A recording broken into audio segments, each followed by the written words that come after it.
Good morning. The Secretary General will preview this week's meetings of defense ministers, and then we'll have time for your questions. Secretary General. Good morning. Defense ministers will meet tomorrow as we prepare for the NATO summit in Washington in July.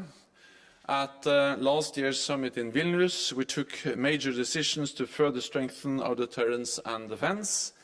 Now we are putting these plans into action. This requires investing more, and we are making real progress. Today, I can announce our latest figures. Since the investment pledge was made in 2014, European allies and Canada have added more than $600 billion for defense. Last year, we saw an unprecedented rise of 11% across European allies and Canada. This year, I expect 18 allies to spend 2% of their GDP on defense. That is another record number, and a six-fold increase from 2014, when only 3 allies met the target. In 2024, NATO allies in Europe will invest a combined total of $380 billion in defense. For the first time, this amounts to 2% of their combined GDP. So we are making real progress. European allies are spending more. However, some allies still have a way to go, because we agreed at the Vilnius summit that all allies should invest 2%, and that 2% is a minimum. At the ministerial, we will also discuss further ramping up production of ammunition. In the past few months, NATO has agreed contracts worth $10 billion. And just this week, Germany launched construction of a new ammunition factory in Lower Saxony. At full capacity, it will produce around 200,000 artillery shells per year. And we will also review progress in full resourcing our new defense plans. Right now, we are testing these plans to exercise Steadfast Defender, the largest NATO exercise in decades, with approximately 91,000 forces from all 31 allies and Sweden. This is a clear demonstration of our capabilities. We can never take peace for granted, but there is no imminent military threat against any NATO ally. NATO will continue to ensure that there is no room for miscalculation in Moscow about our readiness and resolve to protect all allies. This week, we will also hold a meeting of the NATO-Ukraine Council and a virtual meeting of the US-led Ukraine Defense Contact Group. Both of these meetings will focus on our support.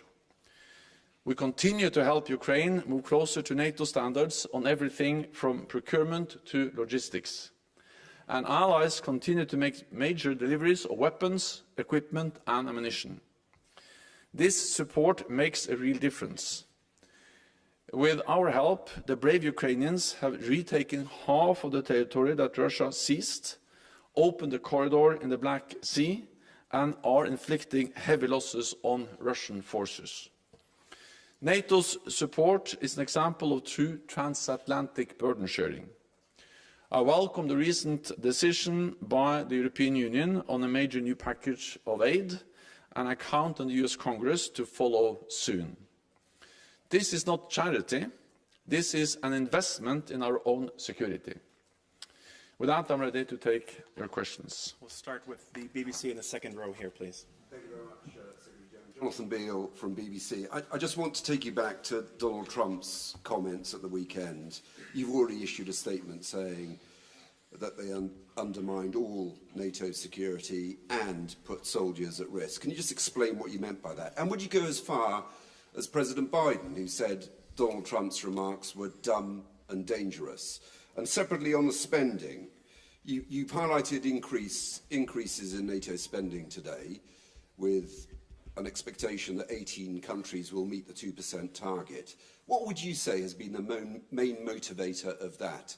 Is it threats from Donald Trump, or is it threats from Vladimir Putin? Thank you. NATO has been able to prevent a military attack against any NATO ally for 75 years.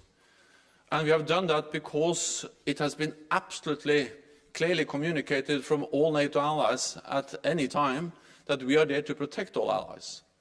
The whole idea of NATO is that an attack on one ally will trigger the response from the whole alliance. And as long as we stand behind that message together, we prevent any military attack on any ally. So the purpose of NATO is to prevent war, is to preserve peace, is to prevent an attack on NATO allies. And we have done so successfully for decades because our deterrence is credible.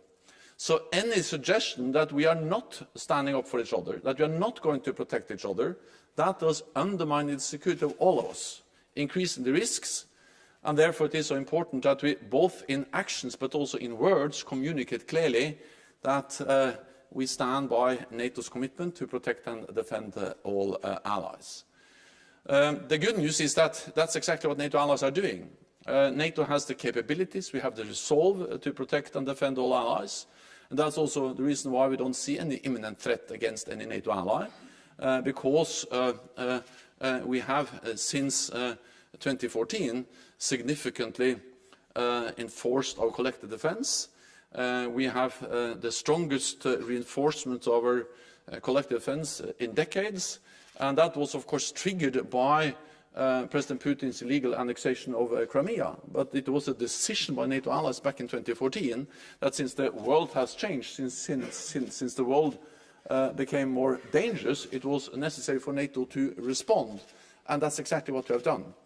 With more defense spending, record high defense investments across the alliance, with more forces deployed in the eastern part of the alliance, with higher readiness of our forces, with heavy investments in new modern capabilities, all of that together has strengthened NATO. And as long as we continue to invest, as long as we continue to adapt NATO, we will continue to ensure that no NATO ally is attacked. Sorry, you didn't mention Donald Trump. So what is your message to Donald Trump specifically? So my message is exactly what I said, that we should not undermine the credibility of NATO's deterrence. And that's both about the capabilities we are investing in, but also how we communicate. Because the deterrence is in the mind of our adversaries. And we should leave no room for miscalculation or misunderstanding in Moscow about our readiness and our commitment, our resolve to protect all allies. And the reason to do so is not to provoke a conflict, but is to prevent the conflict, as NATO has done successfully for 75 years. We'll go to ZDF up here on my right, please. Thank you. Florian Neuhan, ZDF German TV. Again, one follow-up question on the Trump statements, Mr. Stoltenberg. There is now a discussion going on in Europe whether it needs an own nuclear deterrence. What is your position on that? Does European Union as a whole, or maybe some European member states, should think and develop an own nuclear deterrence in order to be better prepared for a future with maybe Donald Trump in the White House? And the second question, you mentioned the ammunition factory which was inaugurated by Chancellor Scholz. It's going to take a month until there's really a production starting, but there's a lack imminently now in Ukraine. What can and what should NATO countries do in order to help Ukraine now with ammunition? Thank you. We have a NATO nuclear deterrent, and that has provided the ultimate security guarantees for NATO allies for decades. And this is the arrangements we have together in NATO, with agreed procedures for command and control, doctrines. We are exercising together. And of course, this is the combination of US nuclear weapons in Europe, but also all the NATO allies providing the planes, the infrastructure, the support to be able to ensure that this nuclear deterrent is functional, operational, safe and secure and reliable. This is a nuclear deterrent that works, and we should continue to ensure that it remains safe and reliable. Part of this is also, of course, that we have two other allies with nuclear weapons, the United Kingdom and France, and I think the issue is that this is the way we organize our nuclear deterrent in NATO, and we should do nothing to undermine the credibility of that either. Then on ammunitions, we need, of course, to do both, to do two things at the same time. We need to be able to deliver ammunition in the short term, meaning that we need to continue to dig into our own stocks. We need to see if there is possible to buy ammunition from outside NATO countries, and allies have done that. And we need to also be able to ramp up production from existing factories. More shifts has been a way to actually increase production from existing production capacity, but in the longer term we need to increase also the production capacity. And therefore I welcome decisions not only by Germany but also from other allies to invest more to ramp up production. And that's the way we will ensure that we're able to both continue to support Ukraine with a steady flow of ammunition, but also to replenish our own stocks, which have now been depleted, to enable us to support Ukraine. Go to Radio Free Europe in the fourth row over here, please. Denis Dermenji, Radio Free Europe, Moldovan Bureau. In previous years at the Madrid and Vilnius summit, the allies pledged to support Moldova, and lately we've been hearing more and more claims that Moldova is Putin's next target. And this week a Shahed drone was found shot down on its territory. Could you please explain what kind of assistance from allies the so-called next Putin's target can receive, and what NATO can offer to Moldova through the new ITPP, which will be launched next year? Thank you. Well, as the discovery of drone fragments in Moldova just demonstrates that the war in Ukraine is dangerous. And this is a direct result of the war aggression that President Putin launched against a neighbor of Moldova, against Ukraine, and demonstrates the reckless behavior of Russia attacking another country, also with consequences for neighbors like Moldova. We are working closely with Moldova. We are closely monitoring the situation. Moldova is a partner. We are working with them on reforms, on capacity building. But of course, we also respect the neutrality of Moldova. Moldova is not seeking NATO membership, but we welcome very much to further strengthen the partnership with Moldova. We'll go to Interfax here, please. Third row. Yeah. Thank you, Dylan. News agency Interfax, Ukraine, Irina Sommer. Coming back to defense industry, recently President of the European Commission, Ursula von der Leyen, said that Ukrainian defense industry will be integrated with the EU. Is it such a possibility in the frame of NATO to do so? Thank you. So we are working closely with the Ukrainian defense industry, and we welcome efforts by all NATO, all allies, but also by the European Union, to see how we can further strengthen the Ukrainian defense industry.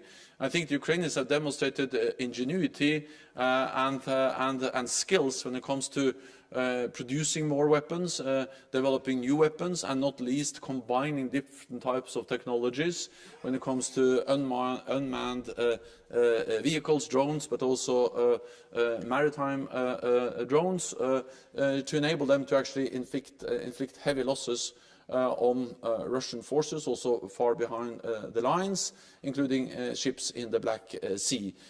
So both when it comes to ramping up production of 155 ammunition, but also more advanced weapons, we are working with Ukrainians. I welcome the efforts by NATO allies' defense industry working with Ukrainians. And we are, as part of the NATO comprehensive package, also working on interoperability and standardization, which is part of integrating Ukraine more and more into NATO, or moving Ukraine closer to NATO.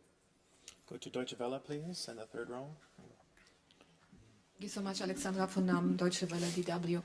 The Ukrainian armed forces said today that they destroyed a large Russian ship. I guess you cannot comment on that, but could you tell us how significant the Black Sea campaign of the Ukrainians is, especially when we consider that there are intelligence services, for instance, the Norwegian one, saying that the Russians now have the upper hand on the battlefield? Thank you.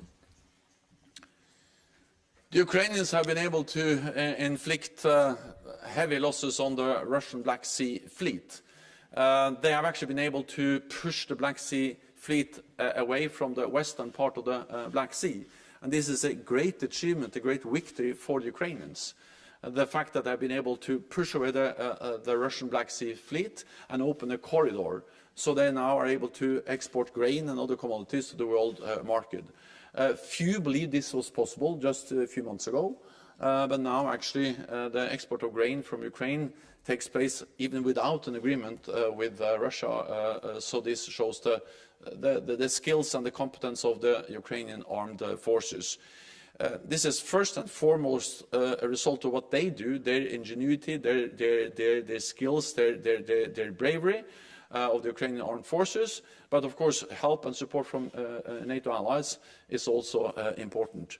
I think it also demonstrates that, of course, what goes on along the front line is important. And we are all disappointed that the offensive that was launched by the Ukrainian forces last year didn't achieve more progress, advances.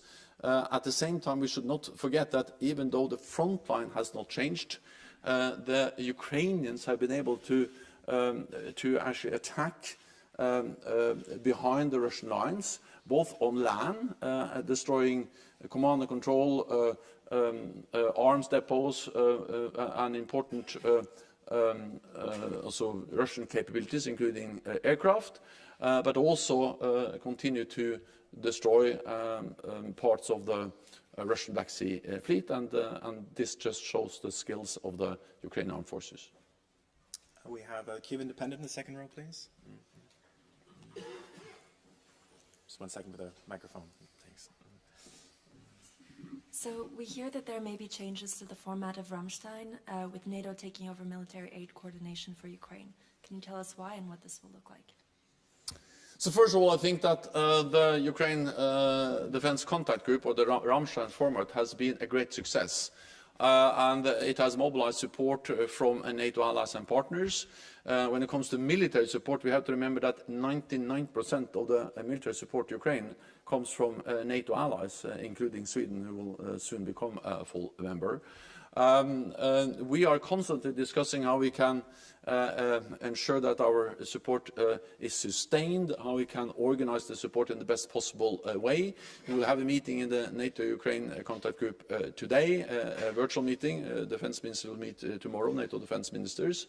It's not possible for me to go into any more details about those discussions. These are ongoing deliberations, but the aim is, of course, to ensure that we continue to provide support to Ukraine in the best possible way and in the most robust way as possible. We'll go to the gentleman in the black blazer here in the second row, please. Thank you. Barzansa, reporter from Kursan 24. On the Middle East, Iranian regime behind most of the conflict because they have so many militia in Iraq, Syria, Yemen, Lebanon. Just a few weeks ago, has been attacked U.S. bases in Jordanian and also in Erbil city, the capital of the Iraqi Kurdistan region. And this kind of attack has been again and again. And also you have so many soldiers right now in Iraq. They are training the Iraqi forces. Don't you think this is the time to building the air defense system in Iraq or in North Iraq? Thank you. Well, what we see is that Iran continues its destabilizing policies across the Middle East, including support to different militia groups and terrorist groups. We have made it clear that Iran should rein in its proxies. Of course, we condemn the attacks we have seen on US forces across different countries in the Middle East, in Jordan, in Iraq and Syria. And you're right that NATO has a presence in Iraq with our mission there. We help the Iraqis to build capacity to ensure that ISIS does not return. And we work with Iraq on many different, in many different areas. And of course, anything that can help them also to defend against air strikes is important for Iraq and important for forces deployed in Iraq. We'll go to Bloomberg, back here, lady in the pink scarf, please. Natalia Drozdiak, thank you for the question. I just wanted to follow up on Ramstein and what NATO's role might be in Ramstein going forward. Are there any discussions within the alliance about what could be done to ensure that Ukraine, aid for Ukraine is insulated from allies' elections over the coming years? Thanks so much. So we are constantly, since the start of this war, we have discussed how to best organize our support. But the most important thing is actually not the framework we have around the support, but the most important thing is that NATO allies make the decisions to provide support, regardless of what kind of framework that support is provided through. My main focus remains, when I meet NATO allies, to ensure that they continue to make the political decisions needed to provide weapons, ammunition, spare parts, maintenance, training, and also financial support. And through different frameworks, bilaterally, through the NATO Comprehensive Assistance Package, through the European Union, and through joint efforts, different allies together, they have provided unprecedented military, economic and humanitarian support. And I count on and expect that NATO allies will continue to do so. This is a truly example of transatlantic burden sharing, because if you put together economic support and the military support, actually European allies and Canada are providing more support than the United States. The United States is, of course, vital when it comes to military support, and I count on the United States to continue its military support. But it is important to realize that this is actually European allies and Canada and the United States together. Canada provides training, provides also equipment and ammunition, and then European allies and the United States is doing the same in different formats. Time for just one or two more. We'll go to Face TV in row 4, please.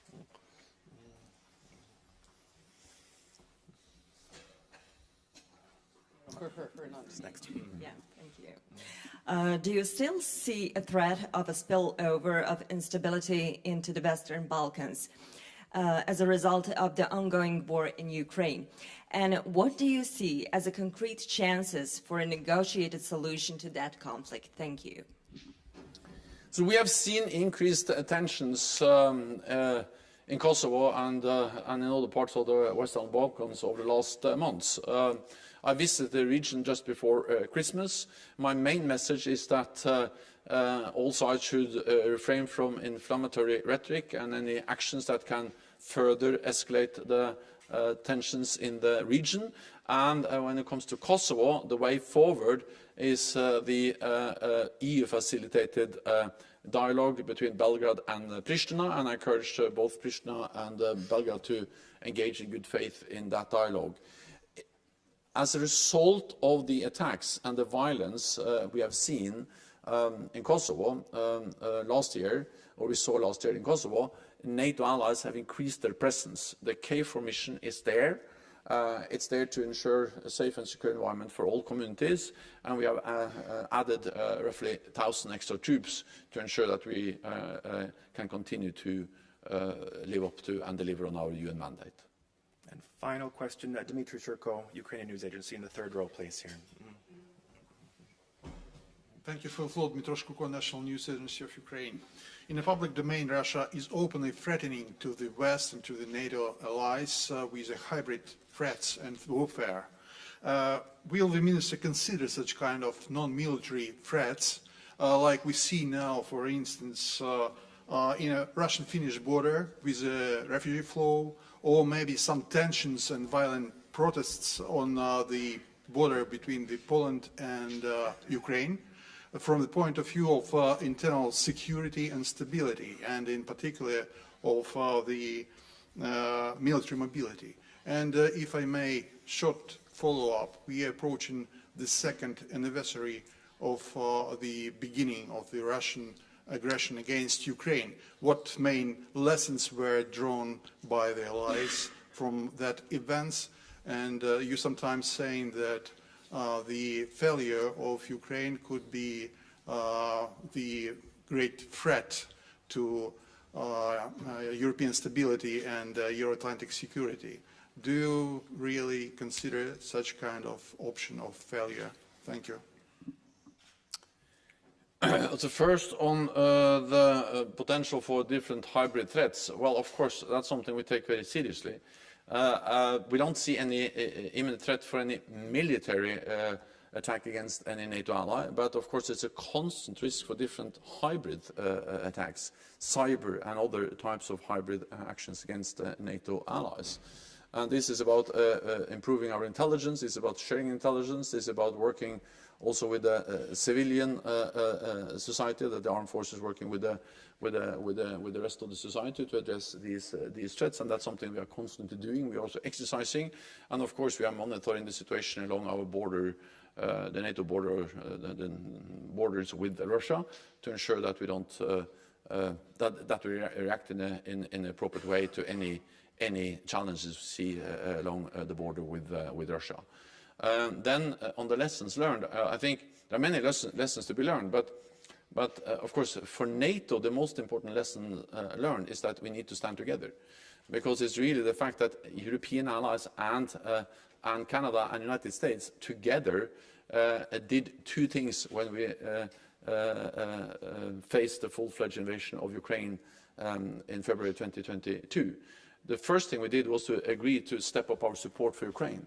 And that support has made a significant difference on the ground. We have to remember that when the war, when the full-fledged invasion happened, most experts, or many experts, feared that Ukraine would collapse within days or weeks. The opposite happened. The Ukrainians have been able to retake 50% of their territory and inflict heavy losses on the Russian forces. The other thing that NATO did when the full-fledged invasion took place was to increase our military presence in the eastern part of the lines and further increase the readiness of forces and activate our defense plans. And we did so to communicate very clearly to Moscow that President Putin should not consider at all to escalate this conflict beyond Ukraine.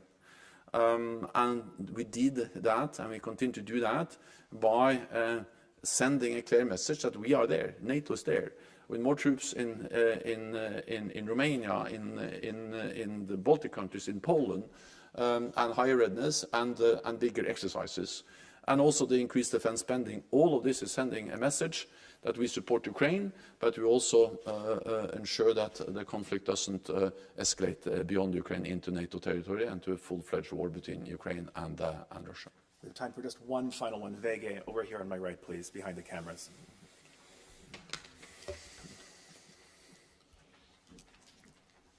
Thank you.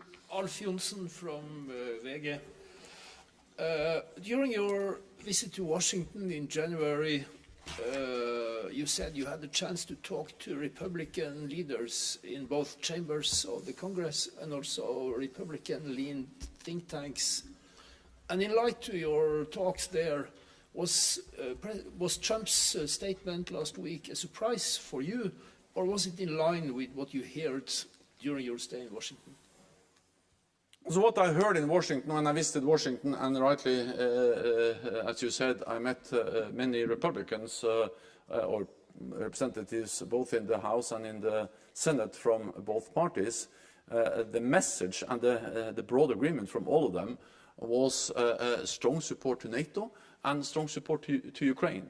And therefore, I welcome the decision by the US Senate on an aid package to Ukraine, and I count on the House to agree or to find a way forward to ensure that Ukraine can continue to receive substantial military support for Ukraine, or from the United States to Ukraine. I think that we need to realize that a strong NATO is important for Europe, because it's obvious that the US troops in Europe, the American commitment to European security is essential to prevent any attack on European allies. But a strong NATO is also good for the United States, because through NATO, the United States has something no other NATO ally has, and that is, no other major power has, and that is more than 30 friends and allies in NATO. And that makes the United States stronger and safer. So it is in the national security interest of the United States to keep NATO strong. It is strong bipartisan support in the US Congress for NATO. And we have to listen and take note of the following. The criticism that we hear is not primarily about NATO. It's about NATO allies not spending enough on NATO. And that's a valid point.